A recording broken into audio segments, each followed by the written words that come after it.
رسول الله صلى الله عليه وسلم ينزل ربنا تبارك وتعالى كل ليلة إلى السماء الدنيا حين يبقى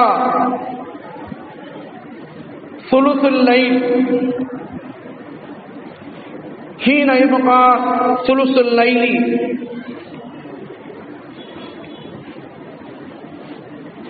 فيقول من يدعوني فأستجيب له من يسألني فأعطيه من يستغفرني فأغفر له صدق الله العظيم وصدق رسوله النبي الكريم ونحن على ذلك من الشاهدين والشاكرين والحمد لله رب العالمين.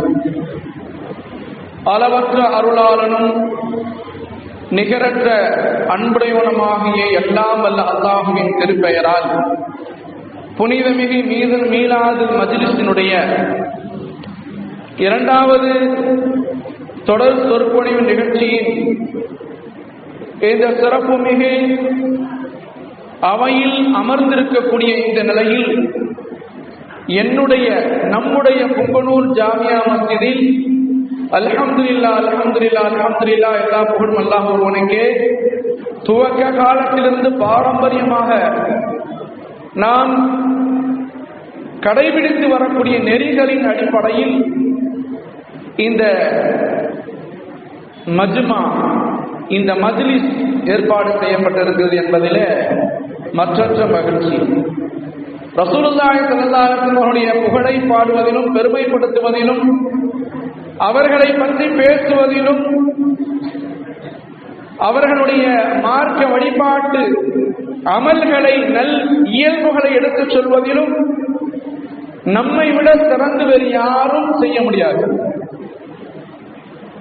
ஏன்னா இந்த ரசூலுல்லாஹி ஸல்லல்லாஹு அலைஹி வஸல்லம் இந்த முஹப்பத்தான இந்த அணுகுமுறையை, இந்த மீலாது நபியை இன்றைக்கு பாரம்பரியமாக ஒவ்வொரு ஊரிலும் நம்முடைய மாநிலம் முழுவதுமே மிக சிறப்பாக நடந்தேறி கொண்டிருந்த ஒரு காலகட்டம் இருந்தது. பல முறை இதை சொல்வது, மீண்டும் மீண்டும் சொல்வது உண்டு.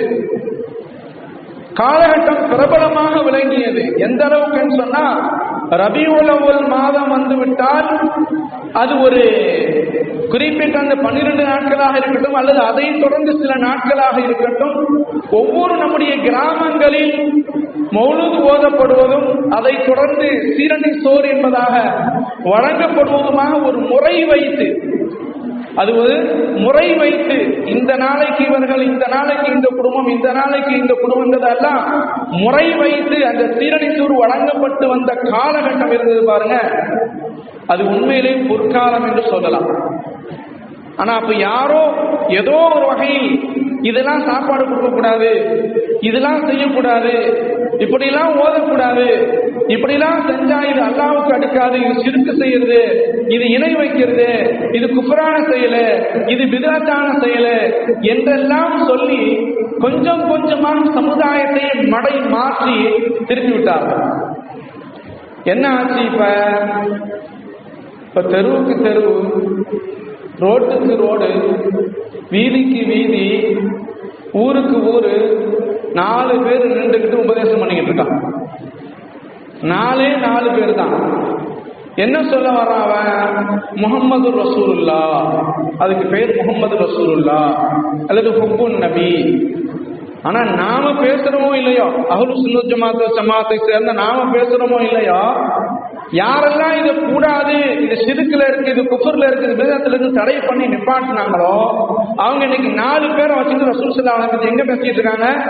யாருமே இல்லாத கூட்டத்துல பேசிட்டு இருக்காங்க. யாருமே இல்லைங்க, கேட்பதற்கு ஆள் கிடையாது. இல்ல இது தொலைக்காட்சி, இதான் வந்துருச்சு, நவீன ஸ்டைல் தான், அதுல வந்துருச்சு, அதுல நின்று பேசுறது. யாரு கேட்கறது அத? ஏன்னா இந்த மேடை இருக்குது பாருங்க, தீனுல் இஸ்லாத்தை மிக மிக தெளிவாக சொல்வதற்கு ரொம்ப அற்புதமான ஒரு வாய்ப்பான ஒரு மேடை மீலாது மேடை.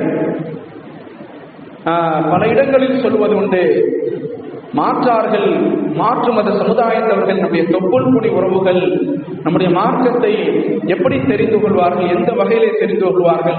ஜும்மா பயான் நம்ம சொல்ல முடியாது. ஜும்மா பயான்ல ஒரு வரையறை இருக்குது. ஹம்து, ஸலவாத்து, குத்துபா, அதனுடைய வரையறைகள், பள்ளி உள்ளே மிம்பர் மேடை, அதனுடைய கண்ணியம், பள்ளியிலே உள்ள என்ன பேசணும், எப்படியுமே ஒரு இலக்கண விதிகள் இதெல்லாம் இருக்குது. இதை தாண்டி பேச முடியாது. ஆனா பள்ளி வெளிகளில் இதை போல பொது மேடைகளில், மீலாது நபி மேடைகளில் என்ன செய்யலாம்? விரிவாக, விளக்கமாக, இன்னும் சொல்லலாம் சற்று ஆயாசமாக, சற்று என்ன சொல்லலாம், இன்னும் கொஞ்சம் விரிவாக தெளிவாக பேசலாம்.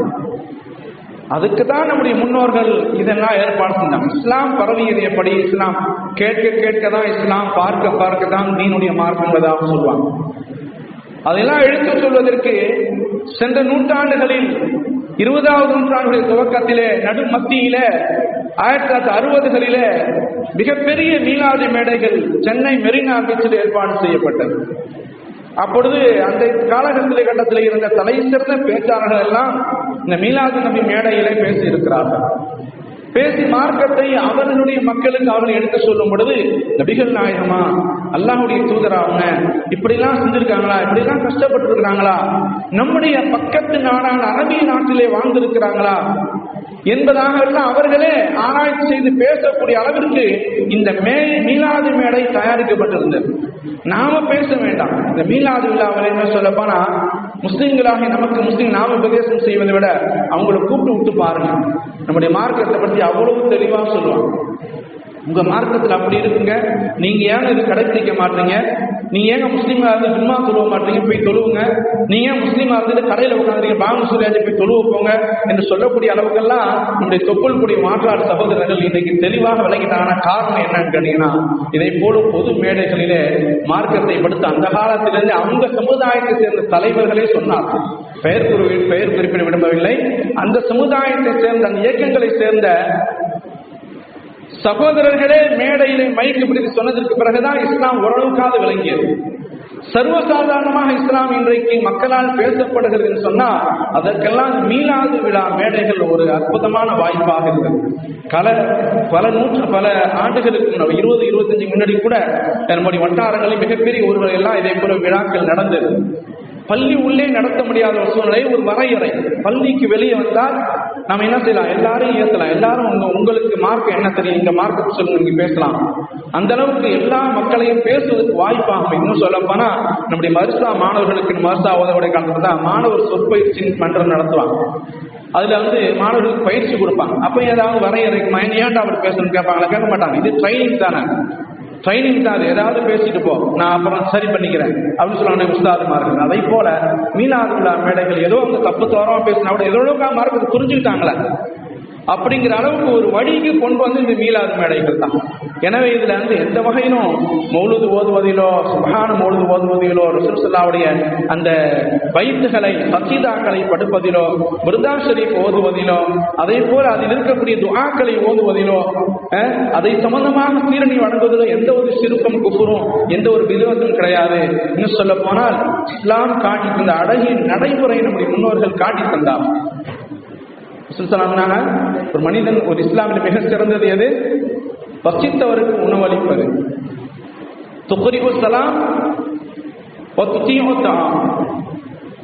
பசித்தவருக்கு உணவளியுங்கள், சலாத்தை பரப்புங்கள். ரசூல் ஸல்லல்லாஹு அலைஹி சொன்னாங்க.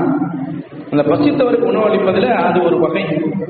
இந்த ஊர்ல 100 பேர் நம்ம ஊர்ல இருக்காங்க, பூனூர்ல நாம சீர்னி சோறு கொடுக்கிறோம், எல்லாரும் வாங்கிக்கிறாங்க, யாரும் தடை கிடையாது.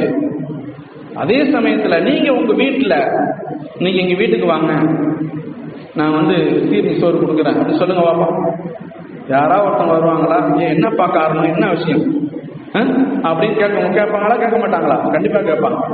பள்ளிவாசல்ல மௌலிது ஓதப்படுகிறதுங்க, சீர்னி சோறு கொடுக்கப்படுது அப்படின்னு சொன்னா எல்லாரும் என்ன செய்வாங்க? பள்ளிவாசல் சோறு, சீர்னி சோறு, ஒரு அதபு மரியாதை இருக்கு, எல்லாரும் என்ன செய்யறாங்க? வாளி கொண்டு வாங்கிட்டு போறாங்க. இந்த மகிழ்ச்சியான தருணம் நம்ம எந்த வகையிலும் பார்க்க முடியாது, எந்த வகையிலையும் பார்க்க முடியாது. எனவேதான் நம்முடைய முன்னோர்கள், நம்முடைய பெற்றோர்கள், நம்முடைய அப்பாமார்கள், நம்முடைய பாட்டிமார்கள் இதற்கான நிறைய சிரத்தை எடுத்தாங்க. இன்னும் சொல்ல போனா கொஞ்சம் கொஞ்சம் இன்னும் நிறைய அமல்கள் எல்லாம் விடுபட்டு போயிடப்படாது. நம்முடைய முன்னோர்கள் செய்த எந்த அமலும் வீணானது கிடையாது. நம்ம முன்னோர்கள் செஞ்ச எந்த செயலும் தவறு கிடையாது. நாம சாப்பிட முடியாது, இல்லாதவங்களுக்கு கொடுங்க. நம்ம சாப்பிட முடியலங்கிறனால தடை பண்ண வேண்டாம், இல்லாதவங்களுக்கு சாப்பிடட்டும். நம்மால ஒரு பொருள் சாப்பிட முடியலையா, அது யாருக்கும் தடை பண்ணக்கூடாது. நாம சாப்பிட முடியவில்லை என்று சொன்னாலும் அடுத்தவர்களுக்கு கொடுத்து சாப்பிட வைத்து நாம் அழகு பார்க்க வேண்டும். இதுதான் இஸ்லாம் சொல்லக்கூடிய அழகிய வழிமுறை. அந்த வழிமுறையை தான் அப்படி முன்னோர்கள் செய்து வந்தாங்க. இன்ஷா அல்லாஹ் அதை தொடர்ந்து செய்வோம். அல்லாஹ் பரக்கத்து, நிறைய பரக்கத்துகள் செய்வோம், நிறைய அபிவிருத்திகளை செய்வோம். அதே போல அந்த சுன்னத்தான உணவுகள் பரிமாறப்பட்ட அந்த காலகட்டத்திலாம் நம்மெல்லாம் நம்முடைய ஊரில முப்போகம் விளைந்தது, மும்மாறி பொடிந்தது. 3 போகம் சாவடி பண்ணாங்க. நெல்லுக்கு அரிசிக்கு பஞ்சம் இல்லை, உளுந்துக்கு பயிருக்கு பஞ்சம் இல்லை. எல்லாருமே அவங்க வீட்டுல தாராளமா இருக்கும். அந்த காலகட்டம் இருந்துச்சு. இன்னைக்கு அதெல்லாம் கொடுக்கக்கூடாது, தடை பண்ணணும், நிப்பாட்டணும். இன்னைக்கு எவ்வளவு பெரிய சூழ்நிலையாச்சு. நாம அரிசியை கடையில காசு கொடுத்து வாங்கணும், அந்த அளவுக்கு ஆயிட்டேன். நாம கொடுக்கக்கூடாதுன்னு நிப்பாட்டணும், அல்லாஹ் நம்ம கொடுக்கக்கூடாதுன்னு நிப்பாட்டினோம். மழை பொடிவது நின்று விட்டது, அது முப்போகம் விளைவது நின்று விட்டது. நம்முடைய நிலங்கள் எல்லாம் எங்க இருந்துச்சு தெரியவே இல்லை. நிலங்கள் எல்லாம், வயல் நிலங்கள் எல்லாம் இன்னைக்கு தோட்டம் துறவுகள் எல்லாம் இன்னைக்கு மாறி பிளாட்டா போயிடுச்சு. கண்ணியமிக்கவர்களே, சதக்காக்கள், ஹதியாக்கள் இதே போல செய்து கொண்டே வருவோமானால் அல்லாஹ் தஆலா நம்முடைய பொருளாதாரத்தை அபிவிருத்தி வழங்கி கொண்டே இருப்பான். 100 பேர் சாப்பிடக்கூடிய அந்த சாப்பாட்டுல ஒரு 10 ஏழைகள் சாப்பிட்டு விட்டாலே போதுமானது. 10 ஏழைகள் சாப்பிட்டு விட்டாலே போதுமானது. என்ன சொல்லப்போனா, ஒரே ஒரு ஏழை, 10 ஒரு ஏழை சாப்பிட்டு விட்டால் போதுமானது. 100 பேருக்கு செய்து எல்லா அமல்களை விட, சதக்காக்களை விட, தர்மங்களை விட அதிக தர்மம். இது சதக்கா இல்ல, இது ஹதியா தான், அன்பளிப்பு தான் அது. ஆனா அது இல்லாதவங்களுக்கு போகும் பொழுது அது நன்மை நமக்கு அதிகமாக அபரிதமாக நம்முடைய அக்கௌண்ட்ல, ஆசிரியர்களுடைய அக்கௌண்ட்ல போயிடுது. எனவே கண்ணியமிக்கவர்களே, இந்த அமல்கள் எல்லாம் நம்முடைய ஊரிலே பாரம்பரியமாக எப்படி செய்து வந்தோமோ அதை நிப்பாட்டாம தாராளமாக செய்யுங்க, அல்லாஹ் பரக்கத் செய்வான். நம்முடைய ஹஜ்ரத் அவர்கள் சொன்னாங்க, கேட்டுக்கொண்டார்கள், நீங்க என்ன தலைப்படுத்தி பேசுறீங்க அப்படின்றதாக. இன்ஷா அல்லாஹ் ஏதாவது தலைப்பு கொடுங்கன்னு சொன்னோம், தலைப்பு கொடுத்தாங்க. விஞ்ஞானம் போதித்த விஞ்ஞான தூதர் என்பதாக இந்த தலைப்பு கொடுத்தாங்க. இது உண்மையிலேயே ஒரு வித்தியாசமான ஒரு தலைப்பு தான். ரசூல் ஸல்லல்லாஹு அலைஹி அவர்கள் இந்த உலகத்திற்கு வந்தது, அவதரித்தது ரஹ்மத்துல் லில் ஆலமீனாக, அகிலத்தின் அருள்கொடையாக. வமா அர்ஸல்னாக இல்லா ரஹ்மத்தல் லில் ஆலமீன் என்று அல்லாஹ் சொல்றான். அல்லாஹ் சுப்ஹானஹு சொல்லுகின்றபொழுது, நபியே உம்மை அர்ஸல்னாக இல்லா ரஹ்மத்தல் லில் ஆலமீன், அகிலத்தின் அருள்கொடையாகவே அன்றி உம்மை நாம் அனுப்பவில்லை என்பதாக அல்லாஹ் ஜல்லஷானஹு தஆலா திருக்குர்ஆனில் சொல்லி காட்டுகிறான்.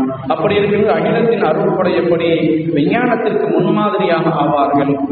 விஞ்ஞானத்திற்கு அவர்களுக்கு என்ன சம்பந்தம் இருக்குது, விஞ்ஞானத்திற்கு அவர்களுக்கும் என்ன சம்பந்தம் இருக்குது என்பதாக நாம் சற்று சிந்தித்து பார்க்க வேண்டும்.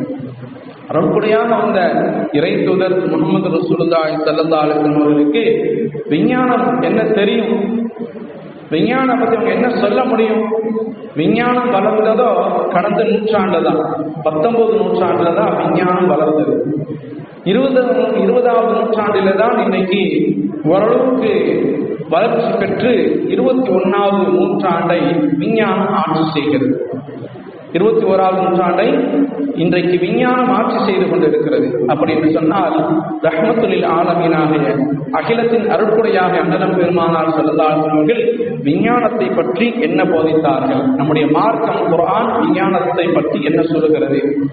நாம் என்ன அதனை சம்பந்தமாக விளங்கிக் கொள்ள வேண்டும் என்று பார்த்தால், நிச்சயமாக அல் குர்ஆன் ஷரீஃபிலே 750 திருவசனங்கள் அறிவியல் சம்பந்தம். விஞ்ஞானம் சொன்னால் அறிவியல், விஞ்ஞானம் எல்லாம் பொதிந்ததுதான். ஆக குர்ஆன் ஷரீஃபிலே 6666 வசனங்கள் இருக்கின்றது. அதிலே சுமார் 750 திருவசனங்கள் அறிவியலை பற்றி, அறிவியல் நுணுக்கங்களை பற்றி, விஞ்ஞானத்தை பற்றி எடுத்து சொல்கிறது என்று சொன்னால் யாரும் அதை மறுக்க முடியாது. குறுமதியாளர்களை தவிர பாக்கி எல்லோருமே குர்ஆன் ஷரீஃப் சொல்லக்கூடிய அந்த அறிவியல் ஆதாரத்தை ஏற்றுக்கொண்டே ஆக வேண்டும். அறிவியல் ஆதாரத்தை ஏற்றுக்கொண்டே ஆக வேண்டும், யாரும் மறுக்க முடியாது. ஆல்பர்ட் ஐன்ஸ்டீன் சொன்னார், சயின்ஸ் வித்தவுட் ரிலிஜன் இஸ்லாம். அறிவியல் இல்லாத மார்க்கம் இருக்கு பாருங்க, அது முடம் போன்றது. அறிவியல் இல்லாத மார்க்கம் இருக்கிறது, அது முடம் போன்றது. அதே போல religion without science is blind. அதே போல மதத்திலே அறிவியலை பற்றி விளங்கவில்லை என்று சொன்னால், அந்த அறிவியல் மதத்தை பற்றி சொல்லவில்லை என்று சொன்னால் அது குருட்டுத்தனம் போன்றது என்று சொன்னான் ஆல்பர்ட் ஐன்ஸ்டீன். எனவே ஒரு மதம், ஒரு மார்க்கம், இஸ்லாம் பொறுத்த வரைக்கும் நம்ம மார்க்கம் தான் சொல்லுவோம், மதம் என்று சொல்ல மாட்டோம். அவன் அவனுடைய பாஷையில சொல்றான், அவ்வளவுதான். அப்ப நம்முடைய மார்க்கம் விஞ்ஞானத்தை பற்றி, அறிவியலை பற்றி தெளிவாகவே போதித்து வந்திருக்கிறது. இன்று நேற்று அல்ல, கல் தோன்றி மண் தோன்றா காலத்தே முன் தோன்றிய மூத்த குடி தமிழ் குடி. அந்த தமிழ் குடியின் முதலாவது தலைமகன் யாரு? ஆதம் அலைஹிஸ்ஸலாம். ஏன்னா உலகத்துடைய பிறப்பிடமே எங்கன்னு கேட்டீங்கன்னா, நம்முடைய இந்திய திருநாட்டினுடைய அருகில் இருக்கக்கூடிய சரந்தீப் என்று சொல்ற மலையிலே உற்பத்தியாகிய வந்து இறங்கிய ஆதம் அலைஹிஸ்ஸலாமுடைய கொண்டுதான் இருக்குது. இலங்கையிலே இப்பொழுது இருக்குது, ஆனால் இந்திய தீபகற்பத்திலாம் அது இருக்குது. அங்கேதான் ஆதம் அலைஹிஸ்ஸலாம் அவர்கள் இறங்கினாங்க. அவங்க பேசிய மொழி அரபு மொழி, ஆனால் கற்றுக்கொண்ட மொழி தமிழ் மொழி. அதனால்தான் கல் தோன்றி மண் தோன்றா காலத்தை முன் தோன்றிய மூத்த மொழி தமிழ் மொழி என்று சொல்றாங்க. எனவே ஆதம் அலைஹிஸ்ஸலாம் பேசிய மொழி தமிழ் மொழி. எப்படி இது சொல்றாங்க? ஆதம் அலைஹிஸ்ஸலாம் அரபு தெரியாதா அப்படின்னு கேட்டீங்கன்னா, நிச்சயமாக ஆதம் அலைஹிஸ்ஸலாம் சொர்க்கத்திலிருந்து வந்த மொழி, சொர்க்கத்து மொழி அரபு மொழி, அவருக்கு அரபு தெரியும். ஆனா இங்க பேசிய மொழி தமிழ் மொழி. அதற்கு அடுத்தபடியாக ஆதம் அலைஹிஸ்ஸலாமுக்கு எப்படி மற்ற அறிவியல் கலைகள்லாம் தெரிந்தன என்று பார்க்க போனால், திருக்குர்ஆன் ஷரீஃப் அது சம்பந்தமாக பேசுகிறது.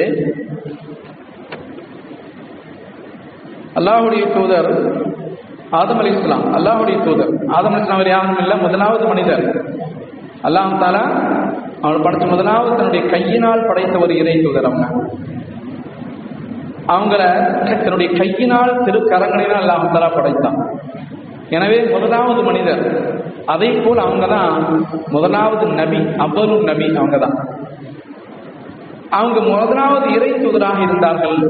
அவங்களுக்கு அல்லாஹ் தஆலா எப்படிப்பட்ட கல்வியை, ஞானத்தை, அறிவியலை கற்றுத்தந்தான் என்று குர்ஆன் சொல்லுகின்ற பொழுது, வஅல்லம ஆதமல் அஸ்மாஅ குல்லஹா. ஆதம் அலைஹிஸ்ஸலாம் அவர்களுக்கு அல்லாஹ் தஆலா அஸ்மாஅ குல்லஹா வஅல்லம கற்றுக் கொடுத்தான், கற்றுத்தந்தான். அஸ்மாஅ குல்லஹா எல்லா பொருட்களிலும், எல்லா பொருட்களை பற்றிய பெயர்களையும் அல்லாஹ் தஆலா குறிப்பிட்டு காட்டிவிட்டான் என்று அல்லாஹ் தஆலா குர்ஆன் ஷரீஃபிலே சூரத்துல் பக்ராவிலே 2வது அத்தியாயத்திலே 31வது வசனத்திலே சொல்லி காட்டுகிறான். இது சம்பந்தமாக தஃப்சீரிலே விரிவுரையாளர்கள் எழுதுகின்ற பொழுது மிகப்பெரிய ஆச்சரியமாக இருக்கிறது. நான் சொல்வது கூட உங்களுக்கு ஆச்சரியமாக இருக்கும். இப்பொழுது நம்முடைய புங்கனூரில் உட்கார்ந்திருக்கக்கூடிய நம்மை பற்றிய விரிவான விளக்கத்தையும், இன்னும் சொல்ல போனால் நம்முடைய பெயர்களையும் கூட ஆதம் அலைஹிஸ்ஸலாம் அவர்கள் தெரிந்து வைத்திருந்தார்கள். நம்முடைய பேர் உண்மையிலே தான் அது. ஏன்னு சொன்னா விரிவுரையாளர்கள் எழுதுறாங்க. அதாவது ஆதம் அலைஹிஸ்ஸலாம் அவர்கள் இந்த உலகத்திற்கு வந்துட்டாங்க, துன்யாவுக்கு வந்துட்டாங்க. அப்ப அவங்களுக்கு என்ன கற்றுத்தரப்படுகிறது சொன்னா, இந்த உலகத்தில் எப்படி வாழ வேண்டும். ஆதம் அலைஹிஸ்ஸலாம் மட்டுமல்ல, ஆதம் அலைஹிஸ்ஸலாமுக்கு மட்டுமல்ல, ஆதம் அலைஹிஸ்ஸலாம் அவர்களும் அவருடைய துணைவியாரும் அவருடைய மகன்களும் இப்படியாக மாறி மாறி இந்த துன்யாவிலே கியாமத் நாள் வரை பிறக்கக்கூடிய எல்லா மாந்தர்களுக்கும் என்ன அறிவு வேண்டுமோ அத்தனை அறிவையும் அல்லாஹ் தஆலா ஆதம் அலைஹிஸ்ஸலாமுக்கு கொடுத்துட்டான். அவங்களிலிருந்து கடன் வாங்கி தான் நாம இன்னைக்கு என்ன செய்யறோம், அந்த அறிவியலையும் சரி அல்லது மார்க்கத்தையும் சரி நாம் விளங்கிக் கொள்கிறோம். இமாம் முஜாஹித் ரஹ்மத்துல்லாஹி சொல்றாங்க, அல்லமஹு அஸ்மா குல்ல தாபத்தின் வ குல்ல தைரின் வ குல்ல ஷைஇன். அவங்களுக்கு எல்லா பொருளும், பூமியில் உள்ள எல்லா பொருளை பற்றிய விளக்கத்தையும், எல்லா பறவைகளின் பெயர்களையும், எல்லா ஒவ்வொரு வஸ்துடைய பெயரையும் அவர்களுக்கு கற்றுத்தரப்பட்டது. இன்னும் சொல்லுகிறார்கள், அஸ்மாவுல் மலாயிகா, மலாயிக்கத்துடைய பெயர்களும் கற்றுத்தரப்பட்டதான். மலாயிக்கத்துமார்கள் எத்தனை பேர் இருக்காங்கன்னு யாருக்காவது தெரியுமா? பிரபலமான மலாயிக்கத்துமார்கள் 4 பேர். அதுக்கு பிறகு இன்னும் சில மலக்குகள் பார்த்தா 10 மலாயிக்கத்துமார்கள் இருக்கிறாங்க. இதை தாண்டி அதிகமான பேர்கள் நம்மிடத்துல டேட்டால கிடையாது. ஆனா கியாமத் நாள் வரை ஆதம் அலைஹிஸ்ஸலாம் அவருடைய அந்த பிறப்பிலிருந்து கியாமத் நாள் வரை மலாயிகத்துமார்கள் உலகம் முழுவதும் வியாபித்திருக்கிறார்கள். எல்லா இடங்களிலும் மலாயிகத்துடைய கூட்டமாகவே இருக்கிறது. பைத்துல் அல்லாஹுடைய காபத்துல்லா இருப்பதை போல வானத்தில் அல்லாஹ் தஆலா மலக்குமார்களுக்கு பைத்துல் மஅமூர் என்று ஒரு காபாவை உருவாக்கி விட்டார். அதற்கு பேர் பைத்துல் மஅமூர் என்பதாக பெயர். அந்த பைத்துல் மஅமூரிலே மலாயிகத்துமார்கள் வலம் வந்து கொண்டே தவாப் செய்து கொண்டே இருக்கிறார்கள். எந்த அளவுக்கு கேட்டீங்கன்னா, ஒரு மாணவர் ஒரு முறைதான் அவருடைய ஹயாத்திலே தவாப் செய்ய முடியும். அதுக்கு பிறகு மறுபடியும் அவரால் தவாப் செய்ய முடியாது. அந்த அளவுக்கு மலாயிகத்துமார்கள் அதிகமாக வாழ்ந்து கொண்டிருக்கின்ற பொழுது அத்தனை மலாயிகத்துடைய பெயர்களையும் ஆதம் அலைஹிஸ்ஸலாம் கற்றுத்தரப்பட்டது. இதற்கான விளக்கத்தை இன்ஷா அல்லாஹ் பின்னால சொல்றேன். ஆதம் அலைஹிஸ்ஸலாம் எவ்வளவு அறிவு பெற்றிருந்தார்கள் என்பதற்கு. இவ்வாறாக அல்லாஹ் தஆலா சொல்கிறான், இந்த அறிவு இன்னும் சொல்லுகிறார்கள். அப்துல் ரஹ்மான் பின் ஸைத் ரஹ்மத்துல்லாஹி அலைஹி சொல்றாங்க, அல்லமஹு அஸ்மாஉ துர்ரிய்யத்தி குல்லிஹி. அவங்களுடைய சந்ததிகள், இதான் சொன்ன, அவங்களுடைய சந்ததிகள் யாரெல்லாம் இருக்கிறாங்களோ, நம்மளாத சந்ததிகள் தானே, வேற யாருடைய சந்ததியும் கிடையாது. நம்முடைய பெற்றோர்கள் சொல்லி நம்முடைய மூதாதையர்கள் எல்லாமே ஆதம் அலைஹிஸ்ஸலாம் சந்ததிகள் தான். துன்யாவில் பெறப்பட்ட அத்தனை பேரும் ஆதம் அலைஹிஸ்ஸலாமுடைய பிள்ளைகள் தான். அத்தனை பேருடைய பெயரும் அவருக்கு கற்றுத்தரப்பட்டது என்பதாக இமாம் முஜாஹித் ரஹ்மத்துல்லாஹி அலைஹி அவர்கள், அதே போல அப்துல் ரஹ்மான் ஸைத் போன்ற திருக்குர்ஆன் விரிவுரையாளர்கள் முஃபஸ்ஸிரீன்கள் எழுதுகிறார்கள். அந்த அளவுக்கு அல்லாஹ் தஆலா அறிவியலையும் விஞ்ஞானத்தையும் ஆதம் அலைஹிஸ்ஸலாம் அல்லாஹ் தஆலா கொடுத்துட்டான். அல்லாஹ் குர்ஆன் ஷரீஃப்ல சொல்றான், வல்லாஹு கலக குல்ல தாபத்தின் மிம்மாஇன் ஃபமின்ஹும் மயம்ஷி அலா பத்னி. குர்ஆன் ஷரீஃப்ல அல்லாஹ் தஆலா சொல்றான், இந்த உலகத்தில் அல்லாஹ் தஆலா பலவிதமான விலங்குகளை படைத்திருக்கிறான்.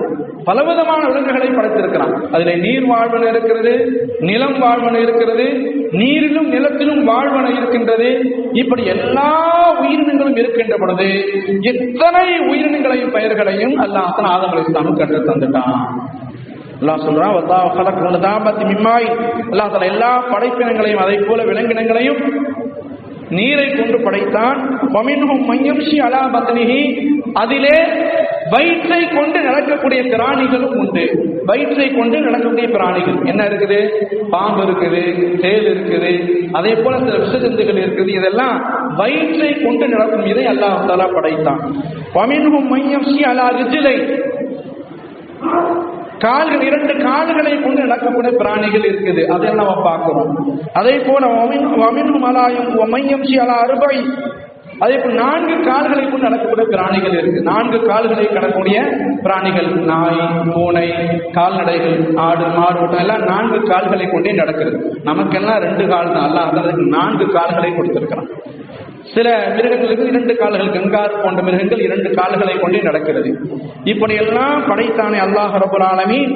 எதனுடைய அறிவையும் அல்லாஹ் ஆதம் அலைஹிஸ்ஸலாமுக்கு கொடுத்துட்டான். இப்படி அறிவியல் துவக்க காலத்திலிருந்தே நம்முடைய படைத்த ரப்புல் ஆலமீன் முதலாவது மனிதனுக்கே இந்த அறிவியல் கலையை கற்று தந்து விட்டான். இன்னும் விளக்கம் சொல்லப்படுகிறது, இன்றைக்கு கூட இந்த நவீன விஞ்ஞானத்தின் தந்தை வேறு யாரும் கிடையாது. ஆல்பர்ட் ஐன்ஸ்டீனும் கிடையாது, அலி இப்னு சீனாவும் கிடையாது. இன்னும் நிறைய போற எல்லா இடங்களிலும் பார்க்கிறோம். அறிவியர்கள், விஞ்ஞானிகள் எல்லாம் இருக்கிறாங்க. இவங்கெல்லாம் தந்தை ஆதம் அலைஹிஸ்ஸலாம் தான். ஏன்னா இவங்களுக்கு அல்லாஹ் ஒட்டுமொத்தமா ஒரே வார்த்தையை சொல்லிட்டான், வஅல்லம ஆதம் அல்-அஸ்மாஅ குல்லஹா. எல்லா பொருள்களை பற்றியும் அல்லாஹ் தஆலா ஆதம் அலைஹிஸ்ஸலாம் கற்று தந்துட்டான். அவருடைய மூளையிலிருந்து, ஜீனிலிருந்து வந்தவர்கள் தான் நாம. அல்லாஹ் யாருக்கு தௌஃபீக் கொடுக்கிறானோ அவங்களுக்கு அந்த அறிவு கிடைத்து விடுகிறது. ஆக இஸ்லாம் போதிக்கக்கூடிய விஞ்ஞானம் இருக்கிறது. இது நிச்சயமாக விஞ்ஞானியான இறை தூதர் ஆதம் அலைஹிஸ்ஸலாம் அவர்களிலிருந்து உற்பத்தி செய்யப்பட்டதுதான். குர்ஆன் ஷரீஃபிலே இன்னும் நிறைய செய்திகள் இது சம்பந்தமாக தெளிவாக விளக்கப்படுகிறது. இதற்கு ஒரு உதாரணம் சொல்றேன், கேட்டுங்க. ஆதம் எல்லா விஷயமும் தெரியுமா, எப்படி தெரியும்னு கேட்கிறவங்க ஒரு உதாரணம். கதாதா ரலியல்லாஹு அன்ஹு சொல்லக்கூடிய ஹதீஸ் சஹீஹ் புகாரிலே பதிவு செய்யப்பட்டு இருக்கிறது. கியாமத் நாளில மக்கள் எல்லாம் ஒன்று கூடி இருக்கின்ற பொழுது, மக்கள் எல்லாம் ரொம்ப கடுமையான முறையில் தாகம் எடுத்துக்கொண்டு அவரவர்கள் செய்த தீவினைக்கு ஏற்ப கணுக்கால்கள் அளவுக்கும், முழங்கால் அளவுக்கும், அதே போல இடுப்பு வயிறு அளவிற்கும், சில பேர் நெஞ்சு அளவிற்கும், சில பேர் கழுத்தளவிற்கும் வியர்வை குழம்பிலே நின்று கொண்டு இருக்கின்ற பொழுது எல்லா மக்களும் பரிதவிப்பார்கள். இந்த சூழ்நிலையில இந்த நிலையிலிருந்து நம்மை காப்பாற்றுவது யார் என்பதாக எல்லோருமே கேள்வி கணைகளை தொடுத்து தொடுத்து கடைசியாக யாருகிட்ட வருவாங்க அப்படின்னு கேட்டீங்கன்னா சொல்லுவாங்க,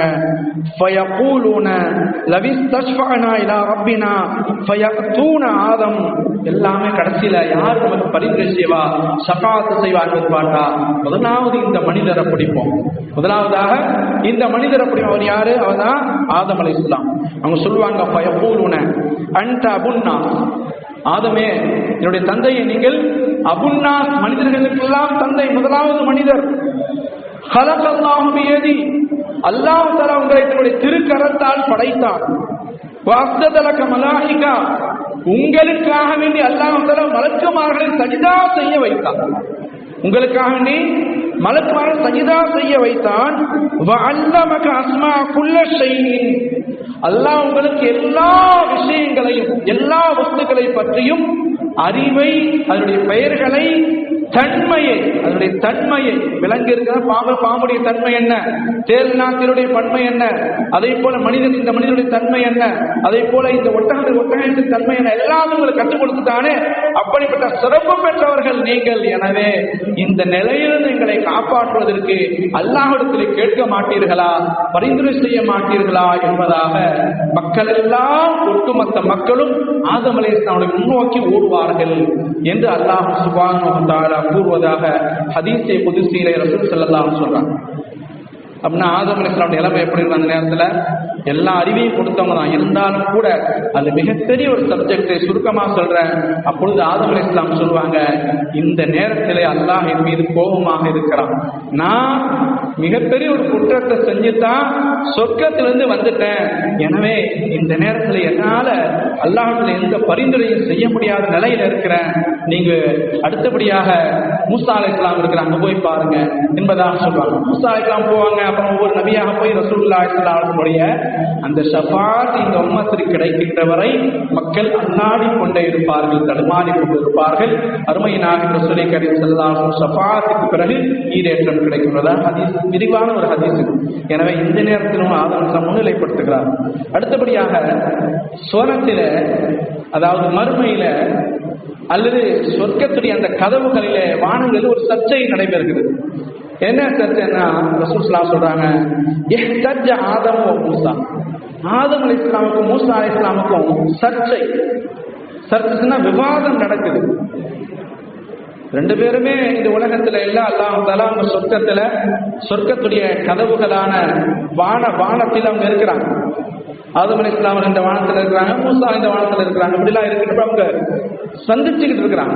சந்திச்சு கொண்டு ரெண்டு பேரும் தர்க்கம் செய்யறாங்க. எப்படி தர்க்கம் தான், மூசா அலைஹிஸ்ஸலாம் என்னைக்குமே கொஞ்சம் கோபமான ஆள் தான், நமக்கெல்லாம் தெரியும். அவங்களுடைய அந்த எகிப்தில பட்டணத்துல பிறவனுடைய மாளிகையில் இருக்கின்ற பொழுது அவங்க சமுதாயத்தை சேர்ந்த ஒரு மனிதன் எதிராளி, ரெண்டு பேருக்கும் சண்டை நடந்துக்கின்ற பொழுது இவங்க போய் தடுக்கிறதுக்கு போறாங்க. தடுக்க போய் அந்த எதிராளிய இவங்க மூசா ஒரு கையில தட்டினோடனே அவன் இறந்துடுறான். அவ்வளவு கோபக்காரன் மூசா அலைஹிஸ்ஸலாம். இப்பொழுது கோபம், சரியான கோபம். இந்த நிலைக்கெல்லாம் காரணம் யாரு? நம்ம எல்லாம் சொர்க்கத்தை விட்டு வந்துட்டோம், கீழே இறங்கிட்டோம், இப்பொழுது படாத பாடுபட்டுக்கிட்டு இருக்கோம், மறுபடியும் எப்படா சொர்க்கத்துக்கு போகணும்னு முடிச்சுக்கிட்டு இருக்கிறோம். இந்த நிலைமை நமக்கு தேவையா? இதுக்கெல்லாம் காரணம் யாரு? நம்முடைய தந்தை ஆதம் அலைஹிஸ்ஸலாம் தான். அவங்க தான் அல்லாஹ் தஆலா இந்த மரத்துக்கு நீங்க போகாதீங்க, இந்த மரத்துக்கு நீங்க சாப்பிடாதீங்கன்னு சொன்னா இவங்க போய் சாப்பிட்டுட்டாங்க. இப்ப வந்துச்சா விதி, நம்ம கீழே இறங்கிட்டோம். ஏன் ஆதமே, ஏன் தந்தையே, ஏன் தா இப்படி பண்ணிட்டீங்க நம்ம கேட்போமா இல்லையா? தாப்பா ஏதாவது ஏன் தா இப்படி செஞ்சுட்டீங்க, இப்படி பண்ணிட்டீங்களா தா அப்படி கேட்போமா இல்லையா? அதே போல உரிமையில அவங்க விவாதம் பண்றாங்க. ஃபகாலஹு மூசா யா ஆதம் அன்த அபூனா, என்னுடைய தந்தையே, ஹய்யபத்தனா வ அஹ்ரஜத்தனா யா மூசா, ஹய்யபத்தனா வ அஹ்ரஜத்தனா, இதே போல பண்ணிட்டீங்களே, எங்களை பூமியில தள்ளிட்டீங்களே, வெளியேற்றீங்களே அப்படின்னு சொன்ன உடனே ஆதம் அலைஹிஸ்ஸலாம் சுருக்கமாக ஒரே ஒரு வார்த்தையை சொல்றாங்க, யா மூசா இஸ்தஃபாக அல்லாஹு மின் கலாம், மூசாவே உங்களுக்கு அல்லாஹ் தஆலா கலாமை கொடுத்திருக்கிறான், அதாவது தௌராத் வேதத்தை கொடுத்திருக்கிறான். وَحَتَّ لَكَ بِيَدِهِ أَتَلُومُونِي عَلَى أَمْرٍ قَدَّرَ اللَّهُ عَلَيَّ قَبْلَ أَنْ يَخْلُقَنِي. உங்கள்கிட்ட அல்லாஹ் நேரடியாக பேசியிருக்கிறான், கலாம கொடுத்திருக்கிறான். நாம படைப்பதற்கு 40 ஆண்டுகளுக்கு முன்னாலே அல்லாஹ் தஆலா எழுதிய விதியை நீங்க மாற்றி பேசுறீங்களா, இது நியாயமான்னு கேட்டாங்க. நான்லாம் உள்ளார போய் இருக்கணும், அங்கேயே தங்கி இருக்கணும் தான் எனக்கு ஆசை. ஆனா அல்லாஹ்வுடைய விதி முடிஞ்சிருச்சு, முந்திருச்சு. இந்த மரத்தை போய் சாப்பிடணும்னு இருக்கு, சைத்தான் ஒருத்தன் வந்துட்டான், அவன் கெடுக்கத்தான் போறான், அதே போல ஆயிடுச்சு, நான் வெளில தள்ளப்பட்டேன். இதெல்லாம் அல்லாஹ் நான் படைச்சதுக்கு 40 வருஷம் முன்னாடி எழுதிட்டான்ப்பா.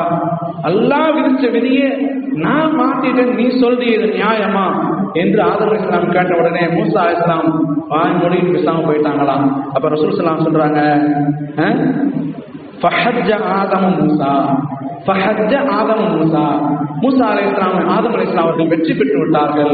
மூசா அலைஹிஸ்ஸலாம் அவர்கள் ஆதம் அலைஹிஸ்ஸலாமை தோற்கடிச்சிட்டாங்க என்பதாக ரசூல் ஸல்லல்லாஹு அலைஹி வஸல்லம் சொன்னாங்க. இப்ப அந்த அளவுக்கு அறிவியல் பூர்வமாக கொடுக்கக்கூடிய மார்க்கனுடைய மார்க்கம் எல்லாம் அல்லாஹ்வுடைய விதிப்படி, எல்லாம் அல்லாஹ்வுடைய நாட்டப்படி என்று சொல்லக்கூடியது. நம்ப வேண்டியதுதான் நம்முடைய விஞ்ஞானம். விஞ்ஞானம் என்ன? அல்லாஹ்வுடைய நாட்டப்படி எதுவும் நடக்கும் என்பதாக நம்ப வேண்டியதான் நம்முடைய விஞ்ஞானமாக இருக்கிறது. ரசூல் ஸல்லல்லாஹு அலைஹி வஸல்லம் அவர்கள் இந்த உலகத்தில் அவதரித்த திருநாளை கொண்டாடி கொண்டிருக்கின்றோம். ஆனால் அல்லாஹ்வுடைய தூதர் ஸல்லல்லாஹு அலைஹி வஸல்லம் அவர்கள் இந்த புவிக்கு அவதரித்த இந்த நாளாக இருக்கட்டும், கியாமத் நாள் வரை அவர்கள்தான் அல்லாஹ்வுடைய ரசூலாக, கடைசி வரை உம்மத்திற்கு காவலராக, கடைசி வரை உம்மத்திற்கு ஷஃபியுல் முத்னிபீனாக, நம்முடைய பாவங்களுக்காக கையேந்தக்கூடியவர்களாக இருக்கிறார் என்பது அதுவும் அறிவியல் விதிதான். நாம இந்த உலகத்திலே எவ்வளவோ அலட்சாட்டியங்கள், பாவங்கள், அநியாயங்கள் செய்து கொண்டிருந்தாலும் கூட அல்லாஹ்வுடைய தூதர் ரசூலுல்லாஹி ஸல்லல்லாஹு அலைஹி வஸல்லம் அவர்கள் நமக்கு மிகப்பெரிய அருட்கொடையாக இருந்து இந்த உம்மத்திற்காக வேண்டி யா உம்மத்தி என்று கையெழுத்துகிறார்கள். ரசூல் ஸல்லல்லாஹு அலைஹி வஸல்லம் சிந்திப்பதை பற்றி, செயலாற்றுவதை பற்றி, அல்லாஹ்வுடைய ذات இல்லாமல் சிஃபாத்துகளை ஆராய்வதை பற்றி வரவேற்றிருக்கிறார். ரசூலுல்லாஹ் சொன்னாங்க, அல்லாஹ்வுடைய தாத்தை பற்றி சிந்திக்காதீங்க. தாத் என்று சொன்னால் என்ன? அந்தரங்கம். அது ஷைத்தான் வழிகெடுப்பான். எப்படி வழிகெடுப்பான்? நம்மளெல்லாம் அல்லாஹ் படைச்சாண்டா, அல்லாஹ்வும் யார் படைச்சா அப்படிங்கிற நிலைமைக்கு ஷைத்தான் உருவாக்கிடுவாங்க. அப்படி சிந்திச்சா குஃப்ர்ல போய் விட்டுருமா? அதனால அப்படி சிந்திக்காதீங்க. நீங்க என்ன செய்யுங்க? அல்லாஹ்வுடைய படைப்பினங்களை பற்றி சிந்தியுங்கள். அல்லாஹ் சொல்கிறான் இல்லையா சூரத்துல் ஆல் இம்ரானிலே, இன்ன ஃபீ ஹல்கிஸ் ஸமாவாதி வல் அர்தி வக்திலாஃபில் லைலி வன் நஹாரி லஆயாத்தின் லிஉலில் அல்பாப். இந்த வசனத்தை ரசூல் ஸல்லல்லாஹு அலைஹி வஸல்லம் ஓதிட்டு தான் தஹஜ்ஜுத் வேளையில எழுந்திருப்பாங்க. இதை எடுத்த உடனே வானத்தை பார்த்தவர்களாக இந்த வசனத்தை ஓதுவார். இன்ன ஃபீ ஹல்கிஸ் ஸமாவாதி வல் அர்தி வக்திலாஃபில் லைலி வன் நஹாரி லஆயாத்தின் லிஉலில் அல்பாப்.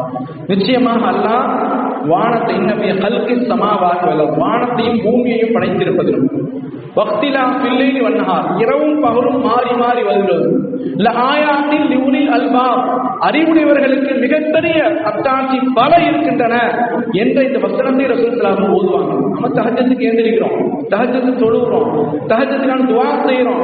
துவக்கத்திலே சொல்லப்பட்ட ஹதீஸ் அதுதான் நமக்கு ஞாபகம் ஊட்டுகிறது. அல்லாஹ் தஆலா முதலாவது வானத்திற்கு இறங்கி, இந்த நேரத்திலே கேட்பவர்கள் உண்டா, நான் உங்களுக்கு கொடுக்கிறேன். இந்த நேரத்திலே துஆ செய்வர்கள் உண்டா, நான் துஆவை ஏற்றுக்கொள்கிறேன்.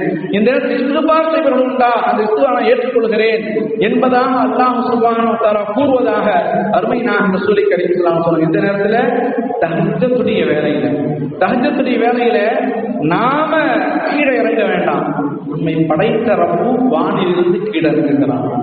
ஹதீஸ்ல வருது, துன்யாவுடைய வானத்திற்கு, இல சமாஇ துன்யா, துன்யாவுடைய வானத்திற்கு அவன் இறங்குகிறான். இந்த நேரத்திலே அல்லாஹ் ரப்புல் ஆலமீன் தன்னுடைய ரஹ்மத்தான பார்வையை அந்த நேரத்திலே யாரெல்லாம் விழித்து தஹஜ்ஜுடைய அந்த நேரத்தை உயிர்ப்பிக்கின்றார்களோ, ஹயாத்தாக ஆக்குகின்றார்களோ, அவர்களுக்கெல்லாம் அல்லாஹ் தஆலா அந்த சிறப்பு கொடுக்கிறார். எது கேட்டாலும் நடக்கும், எது கேட்டாலும் நடக்கும். எதை அல்லாஹ் தஆலா கேட்டாலும் அங்கே நடக்கும். ஷிஃபா, வியாதி குணமாக வேண்டுமா அந்த நேரத்தில் கேளுங்க. உங்களுடைய பொருளாதாரம் வேண்டும் அந்த நேரத்தில் கேளுங்க. குழந்தைகள் இல்லை அந்த நேரத்தில் கேளுங்க. எனவே அந்த நேரம் மிக அற்புதமான நேரம். நம்முடைய அறிவை அடகு வைக்கக்கூடிய நேரம். அது எந்த நேரங்க? அறிவியல், விஞ்ஞானம் இதெல்லாம் அடகு வைத்து விட்டு விஞ்ஞானத்தை நோக்கி நாம் அடியெடுத்து வைக்கக்கூடிய நேரம். இந்த நேரம் தஹஜ்ஜுடைய நேரம். எல்லா விதமான சிறப்பும் அந்த தஹஜ்ஜுடைய வேலையிலே இருக்கிறது. அந்த நேரத்திலே அடியான் வானை நோக்கி பார்வையை செலுத்துகிறான். வானை நோக்கி பார்வையை செலுத்திவிட்டு சொல்கிறான், நிச்சயமாக இந்த வானத்தையும் பூமியையும் படைத்திருப்பதிலும் இரவு பகல் மாறி மாறி வருவதும் அல்லாஹ்வுடைய மிகப்பெரிய அத்தாட்சி இருக்கிறது என்று சிந்தித்து பார்த்தான். அல்லாஹ் அடுத்த சொல்றான், அல்லதீன யذ்குரூன அல்லாஹ் கியாமன் வ குஊதன். அவர்கள் அமர்ந்த நிலையிலும் படுத்திருந்த நிலையிலும் தன்னுடைய அந்த ஒரு கணித்து படுத்திருப்போம் பாருங்க, அரைக்குறையாக அந்த நேரத்தில் அவர்கள் அல்லாஹ்வை திக்ர் செய்வார்கள் என்று அல்லாஹ் சொல்றான். நாம படுத்திருக்கிறோம், அல்லாஹ்வை திக்ர் செய்யறோம். அமர்ந்திருக்கிறோம், அல்லாஹ்வை திக்ர் செய்யறோம். ஒரு கணித்தில் படுத்திருக்கிறோம், அல்லாஹ்வை திக்ர் செய்யறோம். இதை அல்லாஹ் விரும்புகிறான். பிறகு எழுந்திருக்கிறோம், ஒளி செய்யறோம், தஹஜ்ஜுத் தொழுகை தொழுகிறோம், ஃபஜ்ர் தொழுகை தொழுகிறோம். அந்த நேரம் இருக்கிறது, அதற்கு பெயர் சொல்றாங்க மாற்றார்கள்லாம் பிரம்ம முகூர்த்தம். அதுக்கு பேரு பிரம்ம முகூர்த்தம். பிரம்ம முகூர்த்தம்னா என்னங்க?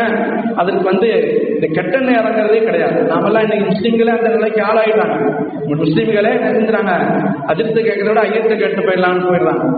காலண்டரை பார்த்தா நல்ல நேரம் கட்ட நேரமா பரவாயில்லப்பா அப்படிங்கிறவங்களுக்கு ஆயிடுச்சு இன்னைக்கு. அது இல்லை. ஆனா அந்த நேரம் பாருங்க, எல்லா விதமான அமல்களையும் அல்லாஹ்வுக்காக செய்தால் அல்லாஹ் ஏற்றுக்கொள்ளக்கூடிய அற்புதமான நேரம். அந்த நேரத்தில் அறிவை அடகு வைத்துவிட்டு அல்லாஹ்வுடைய சன்னிதானத்தில் நாம் சரிந்து விட்டோம், செய்து விட்டு சொன்னா எல்லாம் நிரப்பமாக கிடக்கும். அந்த நேரத்தை அல்லாஹ் தஆலா ஆராய்ச்சி சொல்லுறாங்க. இதான் அறிவியல் ஆராய்ச்சி, இதான் விஞ்ஞானம். இந்த விஞ்ஞானத்தை பற்றி ரசூல் ஸல்லல்லாஹு அலைஹி வஸல்லம் சொல்றாங்க பாருங்க, ஹதீஸ் ஷரீஃபில் விரிவிரியாக எழுதுறாங்க. ஒரு தடவை இமாம் அஹ்மத் பின் ஹம்பல் ரஹ்மத்துல்லாஹி அலைஹி இமாம் ஷாஃபி ரஹ்மத்துல்லாஹி மாணவர். இமாம் ஷாஃபி ரஹ்மத்துல்லாஹி தெரியும், அவங்க ஒரு மதுஹபுடைய தலை சிறந்த இமாம். முதலாவது இமாம் நம்முடைய இமாம் அபூ ஹனீஃபா ரஹ்மத்துல்லாஹி அலைஹி, இரண்டாவது இமாம் ஷாஃபி ரஹ்மத்துல்லாஹி அலைஹி, மூன்றாவது மாலிக் ரஹ்மத்துல்லாஹி அலைஹி, நான்காவது அஹ்மத் பின் ஹம்பல் ஹம்பலி மதுஹபை தோற்றுவித்த இமாம். இவங்க ஷாஃபி மதுஹபுடைய இமாமான ஷாஃபி ரஹ்மத்துல்லாஹியுடைய மாணவர். அந்த காலத்துல தஹஜ்ஜுத்தை பற்றி சொல்ல வேண்டும். விஞ்ஞானம் இதை விட நம்ம மார்க்கத்தை சொல்ல இல்லையா, அதான் சொன்னேன். அந்த நேரத்தில் எப்படிப்பட்ட பொற்காலம் கேட்டீங்கன்னா, அந்த காலகட்டத்தில் அவங்க மதீனா ஷரீஃபில் தான் இருக்கிறாங்க. மதீனா ஷரீஃபில் தான் அவங்க சந்திச்சு கொண்டிருக்கிறது. அந்த காலகட்டம் எப்படிப்பட்ட காலகட்டம், ஒட்டுமொத்த இஸ்லாமிய காலகட்டம் சொன்னா, தஹஜ்ஜத்தை விடாப்பிடியா பிடித்து கொண்டவர்கள். தஹஜ்ஜத் தொழுவாதவங்களை இன்னொருத்தருக்கு மதிக்கவே மாட்டாங்க. நல்லா கவனிச்சுக்கணும். தஹஜ்ஜத் தொழுவாதவங்களுக்கு எந்த மதிப்பும் கிடையாது. அப்படிப்பட்ட ஒரு பொற்காலம். இப்ப எப்படி நம்ம 5 வேளை வக்துக்கு தொழுகிறோம் அல்லது கூப்பிடுறோம், வீடு வீடா போறோம், தொழுவிக்குவாங்க, பள்ளியில் அமல் நடக்குதுவாங்க, பள்ளியில நீருடைய பேச்சு நடக்குதுவாங்க, வராங்களா தலைக்கீழ ஓடுறாங்க. எந்த ஊரிலும் 100க்கு 100 தொழுகையாளிகள் கிடையாது. எந்த ஊரிலும் 50% தொழுகையாளிகள் கிடையாது. எந்த ஊரிலும் பள்ளிவாசலுக்கு மிக நெருக்கமாக என்று சொல்லக்கூடியவர்களை அறுதிட்டு உறுதி கூறி கை காட்டி விடலாம். 5 வேளை கரெக்டா சொல்லுவாங்க, ஒவ்வொருத்தருக்கு கரெக்டா ஒரு பள்ளிவாசல பார்க்கலான்னு சொல்ல பார்ப்போம். ரொம்ப குறைச்சாரு. ஆனா அந்த காலம் பொருளாதாரம் எப்படிப்பட்ட காலம் தெரியுமா? தஹஜ்ஜத்தை தொழுவலன்னா அவங்க மனுஷனா மதிக்க மாட்டாங்க. தஹஜ்ஜத் தொழுவல பார்த்து ஒதுக்கிடுவாங்க. அந்த கால ஒரு காலகட்டம் இமாம் அஹ்மத் பின் ஹம்பல் ரஹ்மத்துல்லாஹி அலைஹி ஷாஃபி ரஹ்மத்துடைய வீட்டில் தங்கியிருக்கிறாங்க. 2 பேருமே ஞானவான்கள் தான், மிகப்பெரிய இமாம்கள். அவங்க அதை விட பெரிய வார்த்தை என்ன இருக்கு, இமாம்கள். ஆனா இமாம் அஹ்மத் ஹம்பல் ரஹ்மத்துல்லாஹி அலைஹி அன்னைக்கு தஹஜ்ஜத் தொழுவல. நம்ம ஏற்கனவே சொன்ன தஹஜ்ஜத் தொழுவலன்னா மதிப்பே கிடையாது. அவங்க இமாம் ஷாஃபி ரஹ்மத்துல்லாஹி அலைஹி அவர்களுக்கு அஹ்மத் பின் ஹம்பல் ரஹ்மத்துல்லாஹி அலைஹி மீது ஒரு கோபம், ஒரு வருத்தம். ஏன்னா நம்முடைய மாணவர், நம்மிடத்தில் எல்லாத்தையும் கற்றுக்கொண்டவர், ஹதீஸ மார்க்கத்தை இப்படி போதிக்கக்கூடியவர், நம்மிடத்துல போய் கற்றுக்கொள்ள வந்தவர், நம்முடைய அளவு ஒழுக்கத்தை தவறிட்டார, தஹஜ்ஜத் தொழுவாம போயிட்டார என்பதாக வருத்தம் அடைஞ்சாங்க இமாம் ஷாஃபி ரஹ்மத்துல்லாஹி அலைஹி. இதை விளக்கமான தெரிஞ்சுக்கிட்டாங்க இமாம் அஹ்மத் பின் ஹம்பல் ரஹ்மத்துல்லாஹி. போனாங்களா ஃபஜ்ர் தொழுகைக்கு பிறகு? ஃபஜ்ர் தொழு கட்டாயமா தொழுறாங்க இல்லையா? தஹஜ்ஜத் தொழும்னா ஃபஜ்ர் தொழு தொழுறாங்க. உஸ்தாத் அவர்களே சொன்னாங்க, உஸ்தாத் அவர்களே நான் தஹஜ்ஜத்துக்கு எந்திரிக்கலான்னு இல்லை, எந்திரிச்சிருக்காங்க. இதான் விஷயம். எந்திரிச்சிட்டாங்க, ஆனா தொழுகல. இப்ப இமாம் ஷாஃபி ரஹ்மத்துல்லாஹி அலைஹி அவர்கள் கொடுத்த ஒரு ஹதீஸ் இவங்களை தொழுவிடாத அளவுக்கு ஆக்கிடுச்சு. சாதாரண ஹதீஸ் தான் அது, பிள்ளைங்களுக்கு எல்லாம் தேவையான ஒரு ஹதீஸ் அது, சாதாரண ஹதீஸ் தான் அது. ஆனா ஆசிரியர் உஸ்தாத் அவர்களே, நீங்க கற்றுத்தந்த ஒரு ஹதீஸின் அடிப்படையில அந்த ஹதீஸை நீங்க சொன்னீங்க, அந்த ஹதீஸை ஆராய்ச்சி செஞ்சு 70 சுன்னத்துகளை நான் ரசூல் ஸல்லல்லாஹு அலைஹி வஸல்லம் நடைமுறையிலிருந்து எடுத்து எழுதி இருக்கிறேன் என்று சொன்னாங்களா இமாம் ஷாஃபி அஹ்மது பின் ஹம்பல். இரவு நேர தொழுவுல ஆனா என்ன செஞ்சுக்கிறாங்க, ஹதீஸ் ஆராய்ச்சி. இமாம்கள் சொல்றாங்க, இமாம் ஜௌதி ரஹ்மத்துல்லாஹி சொல்றாங்க, அபூ தர்தா ரலியல்லாஹு அன்ஹு சொன்னதாகவும் இந்த ஹதீஸ் இந்த செய்தி வருது, தஃபக்குரு ஸாஅத கைரும் மின் கியாமில் லைலா. அதாவது பாருங்க, அல்லாஹ்வுடைய படைப்பினத்தை பற்றி சிந்திப்பது இருக்கிறதே, அவனுடைய அந்த படைப்பின் இலக்கணத்தை பற்றி வர்ணித்து பாராட்டுவது இருக்கிறதே, அதை சொன்ன ஆராய்ச்சி செய்வதற்கு பாருங்க, அது கைரும் மின் கியாமில் லைலா, இரவு தொழுகையை விட, இரவெல்லாம் நின்று வணங்குவதை விட சிறந்தது என்று சொன்னார்கள் இமாம் அஹ்மது பின் ஹம்பல் ரஹ்மத்துல்லாஹி அலைஹி அவர்கள். அந்த நடைமுறை பின்பற்றி நான் சொன்னது யாரு? பிரபலமான சஹாபி அபூ தர்தா ரலியல்லாஹு தஆலா. இதை இப்னு அப்பாஸ் ரலியல்லாஹு தஆலா ஹதீஸுடைய விரிவுரை எழுதுறாங்க, தஃபக்கரு ஃபீ குல்லி ஷைஇன் வலா தஃபக்கரு ஃபில்லாஹ். நீங்க அல்லாஹ்வுடைய படைப்பினங்களை பற்றி அதிகமாக சிந்தியுங்கள், அதிகமாக ஆராய்ச்சி செய்யுங்கள் என்று சொன்னாங்க. அல்லாஹ்வுக்கு நீங்க ஆராய்ச்சி செய்ய வேண்டிய வேலை இல்லை, ஒன்றும் இல்லை. அல்லாஹ் ஸாத் உடையவன், அல்லாஹ் ஜலாலியத்தாக இருக்கக்கூடியவன். ஆனா அல்லாஹ் படைத்த படைப்பினங்கள் பாருங்க, அது நிறைய ஆராய்ச்சி செய்யுன்னு சொன்னாங்க. அதான் அறிவியல், அதுதான் அறிவியல். அது சொன்ன நிறைய ஆராய்ச்சி செஞ்சாங்க. இப்ப அஹ்மது பின் ஹம்பல் ரலியல்லாஹு அன்ஹு என்ன ஆராய்ச்சி செஞ்சாங்க அப்படின்னு கேட்டீங்கன்னா, ரசூல் ஸல்லல்லாஹு அலைஹி வஸல்லம் சொன்னாங்க, ஒரு நேரம் ரசூல் ஸல்லல்லாஹு அலைஹி வஸல்லம் அவர்கள் உம்மு சுலைம் ரலியல்லாஹு அன்ஹா, ரசூல் ஸல்லல்லாஹு ரொம்ப பிரியமான ஒரு சஹாபியை பெண்மணி, ரசூல் ஸல்லல்லாஹுடைய தாயை போன்றவர்கள் இவங்களுடைய பிள்ளை, அவருடைய பெயர் உமைர். இப்ப 70 ஹதீஸ இதிலிருந்து எடுத்தாங்களா இமாம் அஹ்மத். இந்த அபூ உமைருக்கு ரசூல் ஸல்லல்லாஹு அலைஹி வஸல்லம் ரொம்ப அலாதியான பிரியம். சின்ன பிள்ளைங்க, இதே போல சின்ன பிள்ளைங்க தான், இதே போல சின்ன சிறுசுகள் தான். ரசூல் ஸல்லல்லாஹு அதிகமான பிரியம் என்பதை இமாம் அஹ்மது பின் ஹம்பல் ஹதீஸ்ல எழுதுறாங்க பாருங்க. எப்படி பேசுவாங்களா? நகைச்சுவையாக பேசுவாங்களா. இந்த சின்ன பிள்ளைங்க என்ன பார்த்து நல்லா இருக்கியா அப்படின்னு சொல்லிட்டு இன்னும் நகைச்சுவா எவ்வளவு பேச வேண்டுமோ அவ்வளவையும் பேசுவாங்க. அந்த அளவுக்கு சின்ன பிள்ளை நட்புறவோடு அவங்க வளர்ந்து வந்தாங்க. குறிப்பா அந்த சஹாபிடத்தில் அவருடைய பெயர் என்னங்க, அபூ உமைர். அவருடைய பெயர் அபூ உமைர், அந்த சிறுவருடைய பெயர். ரசூல் ஸல்லல்லாஹு அலைஹி அடிக்கடி போவாங்க, அந்த சிறுவர்கிட்ட போய் ஆளாவாங்க, பேசுவாங்க, விளையாட்டு காட்டுவாங்க, எல்லாம் செய்வாங்க. அப்போ ஒரு நாள் உம்மு சுலைம் ரலியல்லாஹு அன்ஹா வீட்டுக்கு ரசூல் ஸல்லல்லாஹு போறாங்க. இந்த அபூ உமைர் ரொம்ப கவலையா உட்கார்ந்துருக்கிறான், சின்ன பையன் ரொம்ப கவலையா உட்கார்ந்துருக்கிறான். ரசூல் ஸல்லல்லாஹு கேட்கிறாங்க, யா உமைர் மா பலன் உமைர். இந்த உமைர், இது அபூ உமைர் என்ன செஞ்சார்னா, சிட்டுக்குருவியை வளர்த்து வந்தார். சிட்டுக்குருவி இருக்கு இல்லையா, இன்னைக்கு நம்ம என்ன செய்யறோம், லவ் பேர்ட்ஸ் வளர்க்குறோமா இல்லையா, அதே போல சின்ன சின்ன குருவிகளை வளர்க்குறாங்க, கிளிகளை வளர்க்குறாங்க, பறவைகள் வளர்க்குறாங்க. அதே போல் வளர்க்கின்ற பொழுது இது ஒரு சிட்டுக்குருவி வளர்த்துட்டார். ஒரு நாள் போனா இந்த அபூ உமைர் ரொம்ப சோகமா இருக்கிறார். என்ன அப்பா உமைரை ஏன் சோகமா இருக்கிறன்னு ரசூலுல்லாஹ் கேட்கும் பொழுது சொல்றாங்க, ரசூல் ஸல்லல்லாஹு அலைஹி வஸல்லம் அல்லாஹ் சொல்றாங்க, என்னுடைய சிட்டுக்குருவி இறந்து விட்டது, இந்த சிட்டுக்குருவி நேற்று இரவு இறந்து விட்டது. அப்படியா என்பதாக சொல்லி ரசூல் ஸல்லல்லாஹு அலைஹி வஸல்லம் துக்கம் விசாரிக்கிறாங்க. யாருக்கு விசாரிக்கிறாங்க? ஒரு சின்ன சிட்டுக்குருவி இருந்திருக்காங்க, துக்கம் விசாரிக்கிறாங்க. இதுல 70 ஹதீஸ் எழுதினாங்களா இமாம் அஹ்மது பின் ஹம்பல். எப்படி சின்ன பிள்ளைங்கள்ட்ட அன்பாக நடந்துக்கலாம், அவங்கள துக்கம் விசாரிக்கலாம், அவங்கள்ட்ட விளையாட்டு காட்டலாம். அதே போல அந்த பிள்ளைகள் குருவிகளை, இதை போல சின்னஞ்சிறு பறவைகளை வளர்க்கலாம், அதற்கு தீனி போடலாம், அதற்கு உணவளிக்கலாம், அது இறந்து விட்டால் துக்கமாக இருக்கலாம். இப்படி பாருங்க 70 ஹதீஸ் அங்க சுப்ஹானல்லாஹ். ஒரு இரவுல ஒரு ஹதீஸுக்கு 70 ஹதீஸை ரசூலுல்லாஹ் சொன்ன அந்த ஹதீஸிலிருந்து 70 வகையான சுன்னத்துகளை அவங்க எழுதினாங்களாம். இரவு முழுவதும் எழுதி இப்படி இரவு முடிஞ்சிச்சு, தஹஜ்ஜுத் தொழ முடியல.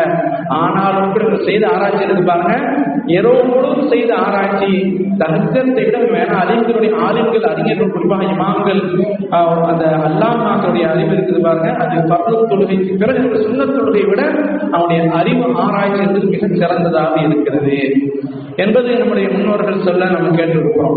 ஆக கண்ணியமின்றி அறிவியல் ஆராய்ச்சியிலே தலை சிறந்து விளங்கியவர்கள் தான் நம்முடைய முன்னோர்கள். குர்ஆன் ஷரீஃப் பேசக்கூடிய செய்திகள் ஒன்றல்ல இரண்டல்ல நிறைய இருக்கிறது. அல்லாஹ் தஆலா குர்ஆன் ஷரீஃபிலே எதைத்தான் சொல்லல, எந்த விஷயத்தான் சொல்லாம விட்டான்? குழந்தை பிறப்பை பற்றி, வானியலை பற்றி, அதே போல தாவரவியலை பற்றி, அதே போல எந்த விஷயங்களும் குர்ஆன் ஷரீஃபில் சொல்லப்படாமல் விடவில்லை. அதை துவக்கத்தை சொன்னதை போல 250 ஆய்வுகள் நேரடியாக அறிவியலை பற்றி சொல்லக்கூடிய ஆய்வுகள். அதுல இன்றைக்கு இருக்கக்கூடிய மிக பெரிய ஒரு ஆராய்ச்சி இன்னைக்கு என்ன கேட்டீங்கன்னா, குழந்தை கர்ப்பத்திலே, அதாவது ஒரு பெண்மணி திருமணம் முடித்து தாயாக போகிறார் என்று சொன்னா அதுக்கான எவ்வளவு செக்கப், அதற்கான எவ்வளவு ஆஸ்பத்திரி செலவு, எத்தனை ஸ்கேன், மாசத்துக்கு மாசம் ஸ்கேன். அந்த காலத்துல ஸ்கேன்னா என்னன்னே தெரியாது. ஒரு காலகட்டம் வீட்டிலேயே பிரசவம் பார்த்து குழந்தை பெற்றெடுத்த காலகட்டம் தான் அது ஒரு பொற்காலமா இருந்துச்சு. இன்னைக்கு இந்த குழந்தை பிறந்துருச்சு, அதாவது இந்த பெண்ணு மாசம் ஆயிடுச்சு அப்படின்னாவே டாக்டர் செலவு மேல செலவு, தனியான ஒரு செலவு. அதுக்கு விஞ்ஞானம் அதுக்கு ஒத்துழைக்கிறது. விஞ்ஞானம் சில விஷயங்களில் நமக்கு மார்க்கத்துக்கு சாட்டிஸ்ஃபைடாக அது தகுந்ததாக இருந்தால் ஏற்றுக்கொள்ளலாம், எடுத்துக்கொள்ளலாம், தப்பு அல்ல. ஆனால் நம்முடைய மார்க்கத்துக்கு முரணாக விஞ்ஞானம் இருந்து விடக்கூடாது என்பது எச்சரிக்கையாக இருக்க வேண்டும். அந்த விதத்தில இன்னைக்கு ஸ்கேன் எடுக்கிறாங்க. 1வது மாசம், 2வது மாசம், 3வது மாசம், 4வது மாசம், 5வது மாசம், இப்படி வரிசையாக 5 மாதங்களுக்கு 5 ஸ்கேன் எடுக்கப்படுகிறது. இதை பற்றி குர்ஆன் ஷரீஃப் சொல்லக்கூடிய செய்திகளை பார்க்கின்ற பொழுது மிகப்பெரிய ஆச்சரியம். இந்த 5 மாதங்களுக்கான விஷயங்கள் அதிலே பொதிந்திருக்கிறது. 1வது மாசத்தில் அல்லாஹ் சொல்லக்கூடிய குர்ஆன் ஷரீஃபுடைய விவரப்படி அவன் ஸ்கேன் எடுக்கிறான். என்ன எடுக்கிறான்? அல்லாஹ் சொன்னா, வலக்கத் கலக்கனல் இன்சான மின் சுலாலத்தின் மின் தீன். நிச்சயமான 1வது மனிதன் ஆதம் அலைஹிஸ்ஸலாம் பிசுபிசுப்பான களிமண்ணை கொண்டு படைத்தான். ஆதம் அலைஹிஸ்ஸலாம். ஆனா அதுக்கு பிறகு வரக்கூடிய எல்லாத்தையும் களிமண்ணாக படைச்சான் இல்ல. மனித சஞ்சாரங்கள், கணவன் மனைவி இணைந்து குழந்தை பெற்றெடுக்கிறார். அது அற்புதமான ஒரு அல்லாஹ்வுடைய அத்தாட்சி, மிகப்பெரிய அத்தாட்சி இல்லையா? இப்பொழுது அந்த கணவனும் மனைவியும் இணைந்து அவர்களுக்கான கர்ப்பம் அந்த பெண்ணுக்கு உற்பத்தியாகிவிட்டால் சினை முட்டைக்குள் இந்த ஆணினுடைய இந்திரிய துளி சென்று விட்டால் என்ன நடக்கும்? அது எதுக்கான ஸ்கேன் எடுக்கப்படுகிறது சொன்னா, சரியாக பாதுகாப்பான கர்ப்ப அறையில் அந்த துளியானது சென்று அடைந்து விட வேண்டும். சென்றடையாமல் வேறு விதத்திலே அது இழந்து கொண்டுவிட்டால் அந்த குழந்தைக்கு, அந்த தாய்க்கு ஆபத்து, உயிருக்கு ஆபத்து. சில பேர் பாருங்க தீப்புல தங்கிடும், அது பெரிய ஆபத்து. உடனடியாக அதை என்ன செஞ்சாங்க, அபாப் வந்துடுவாங்க, எடுத்துருவாங்க. இதுக்குதான் ஸ்கேன் எடுக்கப்படுகிறது. சொன்னா அல்லாஹ்வுடைய தூதர், அல்லாஹ்வுடைய கலாம் சொல்லு பாருங்க, சும்ம ஜஅல்னாஹு நுத்ஃபத்தன் ஃபீ கராரின் மகீன். அல்லாஹ் சொல்றாங்க, சும்ம கலக்கன நுத்ஃபத்த அலகத். முதலாவது அதனை ஒரு பாதுகாப்பான ஒரு இடத்திலே கர்ப்பப்பையில் அதனை நாம் அந்த துளியை நாம் வைக்கிறோம் என்று அல்லாஹ் சொல்றாங்க. இது முதலாவது விஷயம். கணவன் மனைவி இணைந்த பொழுது ஏற்படக்கூடிய அந்த பாதுகாப்பான அம்சத்தை கராரின் மக்கி. இந்த கராரின் மக்கி சொன்னா அதான் கர்ப்பம், கர்ப்ப பை, இதுதான் கராரி மக்கின் என்று அல்லாஹ் சொல்றோம். இன்றைக்கு விஞ்ஞானம் கர்ப்ப பை என்று அதை சொல்றது. இது 1400க்கு முன்னாடி இந்த விஞ்ஞானத்தை அல்லாஹ் தஆலா குர்ஆன் ஷரீஃபில் சொல்றோம். அடுத்தபடியாக சும்ம கலகன நுத்ஃபத அலகத்தன். அந்த நுத்ஃபா, அந்த ஒரு துளி இருப்பாருங்க, அந்த இந்திரிய துளியை இரத்த கட்டியாக நாம் படைக்கும். இது 2வது மாசத்துடைய ஸ்கேன். 2வது மாசத்துக்கு என்னங்க, அது ஒரு கட்டியாக, ரத்த கட்டியாக இருக்குது. எல்லாம் குர்ஆன் ஷரீஃப் சொல்றாங்க இல்லையா, இக்ரா பிஸ்மி ரப்பிக அல்லதி கலகல் இன்சான மின் அலக். நாங்க ரத்த கட்டி உங்களை படைத்துவிடலாம். 1வது வசனத்தை சொல்றாங்க இல்லையா, 1வது குர்ஆன்ல இஸ்லாம் இறங்கிய அந்த வசனத்தை சொல்றாங்க. அதே போல அந்த நுத்ஃபா இருக்கிற அந்த துளியானது இப்பொழுது ஹலகத்தன் ஒரு இரத்த கட்டியாக ஆகிறது. இரண்டாவது இது அடுத்தபடியாக இருக்கக்கூடிய ஒரு ஸ்டேஜ்னா அவ்விரத்த கட்டியை மாமிச துண்டாக படைக்கும். இது 3வது மாதத்திலே கணக்கு. மாமிச துண்டுனா அதுக்கு ஆண் பெண் உருவம், பெண் கால் கை மூக்கு எதுவும் கிடையாது. அது ஒரு பிண்டமாக இருக்கும். இந்த ஸ்கேன் எடுக்கப்படுகிறது. இதனால இருக்குது சரி உள்ளார கற்பனையில தங்கி அதற்கான அந்த அம்சத்தோடு விளக்கி கொண்டு இருக்குது என்று தெரிஞ்சுவிடும். அடுத்தபடி அந்த மாமிச துண்டை நாம் எலும்புகளாக படைத்தோம். இது அடுத்த எலும்புகள் எல்லாம் உருவாகிவிட்டது. இது 3வது மாதம் கிடையாது. அடுத்தபடி பின்னர் அவ்வெலும்புகளுக்கெல்லாம் நாம் மாமிசத்தை அணிவிக்கும். மாமிசம் சொன்னா முழுமையான உடல் அமைப்பு. கண், கை, காது, மூக்கு, இருதயம், இதயத்துடைய விரிவு, அந்த அறைகள் எல்லாம் தெளிவடைந்து விடுகிறது. 5வது மாதத்துல சும்மா அன்ஷானா கல்தன் ஆக அதனை ஒரு அற்புதமான படைப்பாக இப்பொழுது மாற்றிவிட்டோம். 5வது மாதத்துல ஸ்கேன் எடுத்தா, நல்லா கவனிச்சு, 5வது மாதத்துல ஸ்கேன் எடுத்தா அந்த குழந்தை ஆனா பெண்ணா, அந்த குழந்தை மூளை வளர்ச்சி உள்ளதா இல்லையா, அந்த குழந்தை கை கால்கள் அசையுமா அசையாதா, அந்த குழந்தையுடைய காதுகள் கேட்குமா கேட்காதா, அந்த குழந்தையுடைய இதயம் எப்படி இருக்கிறது, பலகீனமாக இருக்கிறதா பலம் உள்ளதாக இருக்கிறதா, இதையெல்லாம் கண்டுபிடித்து விடுகிறார்கள். இதனை அல்லாஹ் ரப்பல் ஆலமீன் 1400 ஆண்டுகளுக்கு முன்னலேயே இந்த மாதத்தில் இந்த உறுப்புகள் தெளிவாக தெரிந்து கடைசியாக 5வது மாதத்தில் முழுமையான மனித படைப்பாக ஆகிவிடுகிறது என்று அல்லாஹ் ரப்பல் ஆலமீன் திருக்குர்ஆன் ஷரீஃபிலே 1400 ஆண்டுகளுக்கு முன்னாடியே தெளிவாக சொல்லிட்டான். இந்த அறிவியலை நமக்கு சொல்வது அது குர்ஆன்.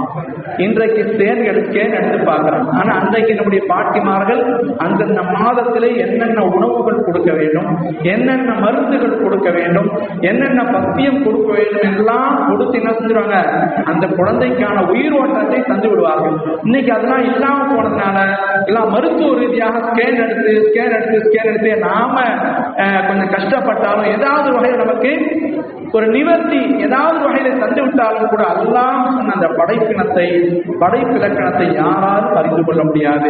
ஆனா இன்னைக்கு ஆண் பெண் என்று சொல்லக்கூடிய அந்த விவரம் வெளியே தெரியப்படுத்தக்கூடாது, சட்டம் நாட்டு சட்டம். ஆனா அந்த 5வது மாதத்தில் இந்த ஆணா பெண் என்பது தெளிவாக தெரிந்துவிடும். ஆண் உறுப்பு பெண் உறுப்பு என்பது தெளிவாக தெரிந்துவிடும். இதைத்தான் அல்லாஹ் தஆலா குர்ஆன் ஷரீஃபிலே மிக தெளிவாக சொல்லி காட்டுகிறான்.